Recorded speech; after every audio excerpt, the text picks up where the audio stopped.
semana hubo mucha información en torno del galeón San José, que fue un buque insignia de la Armada Española, construido en 1698, zarpó en 1706 rumbo al Caribe, y en 1708, cuando iba de Cartagena de Indias, en la actual Colombia, a Portobelo, en la actual Panamá, entró en una batalla naval con buques ingleses y fue hundido, y desde entonces pues este barco o este hundimiento pues ha sido muy buscado por especialistas, hasta que en 2015 fueron descubiertos sus restos en el fondo del mar.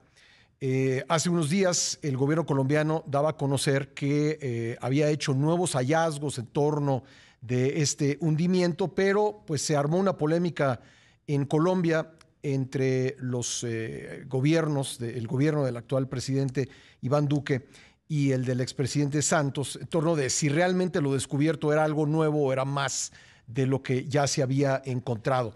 Vamos a hablar sobre esto por su importancia histórica con Ernesto Montenegro, quien es exdirector del Instituto Colombiano de Antropología e Historia. Él nos acompaña desde Colombia. ¿Qué tal, Ernesto? Gracias por estar con nosotros. Pascal, muchísimas gracias por su invitación. Muy buenos días. Bueno, pues nos pareció un tema relevante. La verdad es que originalmente nos había emocionado mucho el que pudiera haber nuevos descubrimientos en torno de este naufragio, pero cuénteme usted, Ernesto, realmente qué es lo que está ahí y qué de nuevo hay en lo que se dio a conocer.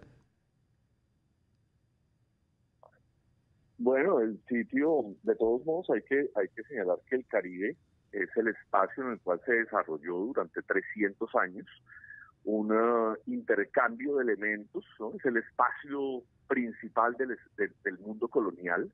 Entonces, la cantidad de elementos que están sumergidos, pues son innumerables, y se pasan muchos más que los de un solo sitio. Entonces, siempre es susceptible de encontrar nuevos datos en el espacio del Caribe.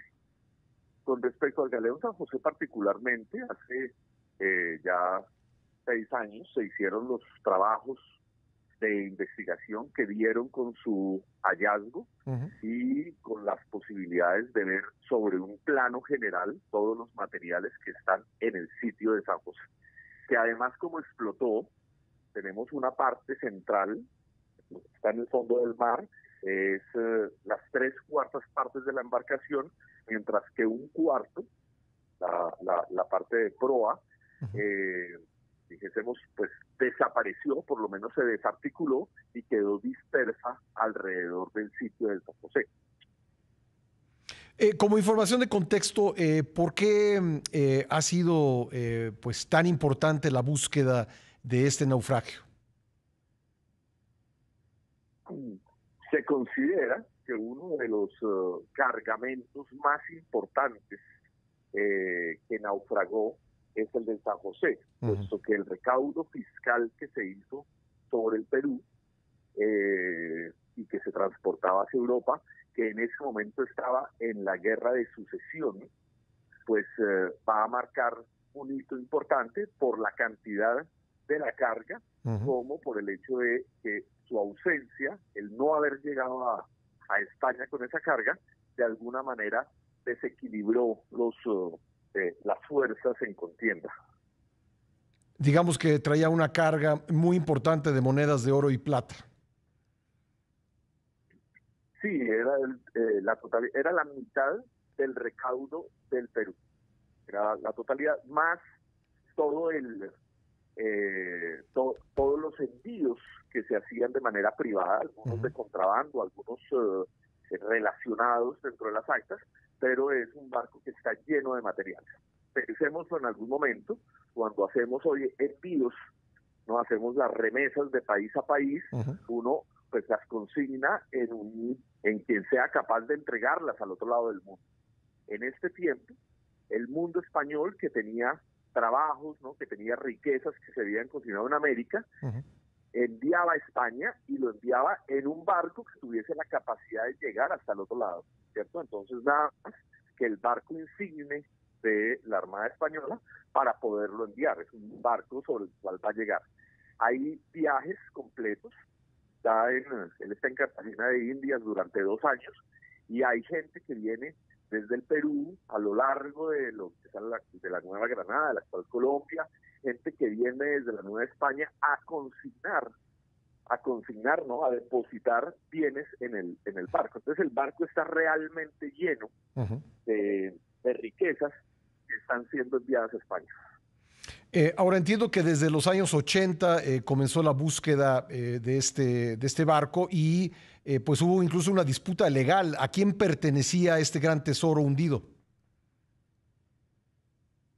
Bueno, déjame señalarlo de esta manera. Desde el día siguiente a su hundimiento se salieron expediciones a buscar el San José. Desde el día siguiente, es decir, desde el mismo 1708, hay expediciones buscándolo porque la riqueza contenida en el San José era de tal importancia que comienza a ser objeto de búsqueda inmediata. Y durante los siglos se han creado todas las leyendas al respecto del lugar en donde se encuentra, cómo es posible encontrarlo, cómo es posible alcanzar a eso, pero desde ese tiempo se sabía que está en aguas profundas y por lo tanto iba a ser muy difícil recuperar los materiales. En los años 80, digamos, una vez más, en los años 1980, una vez más, hay el interés de buscarlo, hay el interés de encontrarlo, y en los años 80, en aguas someras, en aguas pandas, no tan profundas, hay una empresa que dice que tiene materiales que corresponderían al San José.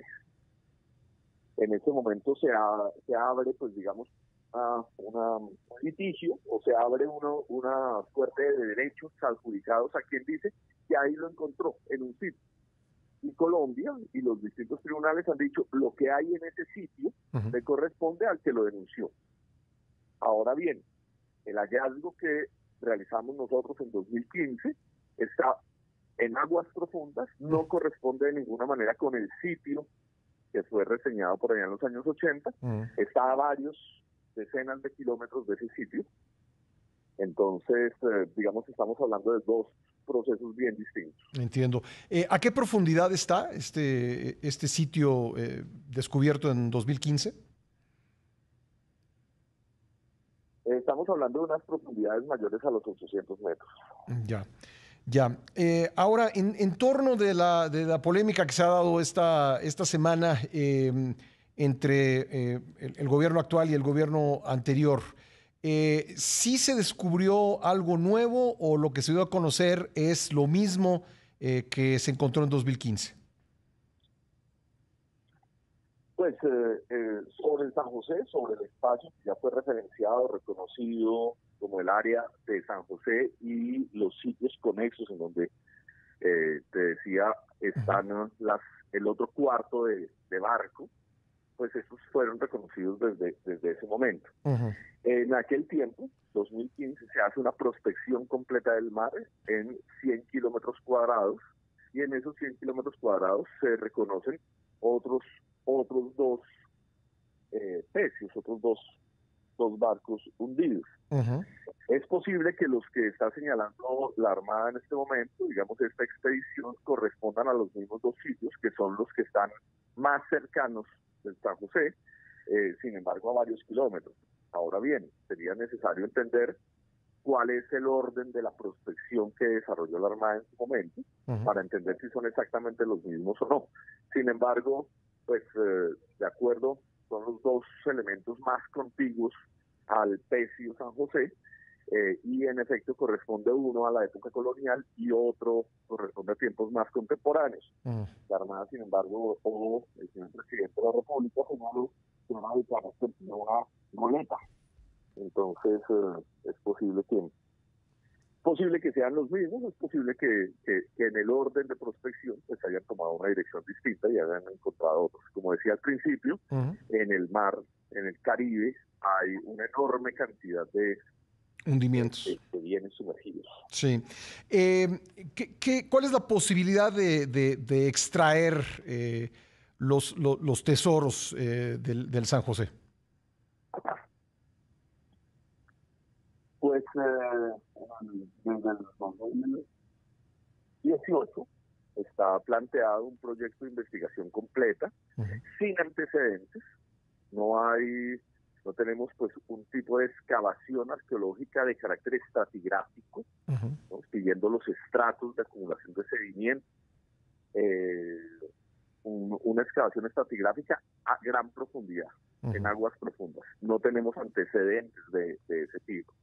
Entonces lo que es necesario desarrollar es un proceso de investigación científica con recursos tecnológicos y técnicos importantes que garanticen que se pueda hacer un levantamiento completo del contexto arqueológico sin alterar, sin destruir los elementos que hacen parte de ese contexto. Desde el 2018 se había planteado un proyecto de esa envergadura, de una excavación estratigráfica en fondos marinos, con un proceso asociado de restauración de materiales. Siempre hay que tener en cuenta que no se pueden sacar directamente a medios atmosféricos los elementos que están dentro del agua. Claro. No se pueden sacar directamente. Entonces es necesario antes tener un laboratorio de materiales sumergidos. Las posibilidades de esto pues fueron las que durante años se fueron estructurando, y es por eso que se planteó un modelo de financiación, un modelo de intervención, un modelo de restauración, un modelo de divulgación que fuese posible, que lo hiciera, que permitiera su realización. Eso fue lo que quedó en el 2018, y dijésemos que la queja contemporánea es porque este proyecto se dejó de lado, se abandonó, y pues quedamos nuevamente sin un proyecto de intervención real. Supongo que pues todo esto que nos acaba de describir requiere muchos recursos, es muy caro. Sí, tiene unos costos, por supuesto, asociados a ya las magnitudes. Considerábamos que es necesario hacer, pues primero que todo, la instalación, la necesidad de de una capacidad instalada en términos de equipamientos y recursos humanos y técnicos. Es necesario un laboratorio de restauración de materiales sumergidos. Es necesario prever el museo rápidamente, porque son el área en donde se depositarán finalmente, un área de depósito final, los materiales, el laboratorio, más toda la intervención que se hará con un buque oceanográfico, por las profundidades, necesarios robots que lleguen hasta el lugar y puedan ser operados remotamente. Todo eso pues tiene unos costos importantes. Sin embargo, pues en el universo de los recursos públicos, pues tienen, de todos modos, son ponderados, no son infinitos. La licitación en su momento exigía una inversión mínima de 70 millones de dólares. Esa era la inversión mínima que sugería el proceso que estuvo abierto hasta el 2019. Pues qué interesante, Ernesto. Yo le agradezco mucho que pues, nos haya dado el contexto para entender la información que se divulgó esta semana, y pues seguiremos muy interesados en este sitio del hundimiento del Galeón San José. Muchísimas gracias. Con muchísimo gusto. Un saludo a tu audiencia. Gracias. Ha sido Ernesto Montenegro, exdirector del Instituto Colombiano de Antropología e Historia, que en 2015 lideró el equipo que encontró el galeón hundido, el famoso Galeón San José.